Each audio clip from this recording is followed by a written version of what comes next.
कोल्हापूर महानगरपालिकेकडून कोल्हापूर शहरात वाहनांच्या पार्किंगचं योग्य नियोजन नसल्यामुळं शहरात कामानिमित्त येणाऱ्या लोकांसह पर्यटकांना वाहन पार्क करताना अडचणींचा सामना करावा लागतो.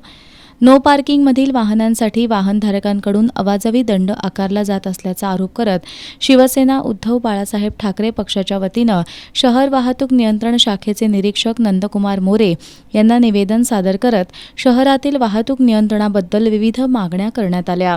सुनियोजित पार्किंग व्यवस्थेसह शहरातील सिग्नल व्यवस्था, रस्त्यालगतची अतिक्रमणं या मुद्द्यांकडे लक्ष वेधत जे व्यावसायिक अनधिकृतपणे आपल्या दुकानांसमोर नो पार्किंगचे बोर्ड लावतात ते बोर्ड हटवावेत. तसंच खाजगी क्रेनमार्फत नो पार्किंगमधील वाहनांवर कारवाई न करता RTO मार्फत ही कारवाई करावी.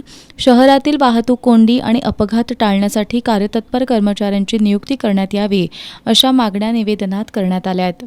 यावेळी शिवसैनिकांनी शहर वाहतूक शाखेच्या अवाजवी दंड आकारणी विरोधात जोरदार घोषणाबाजी केली.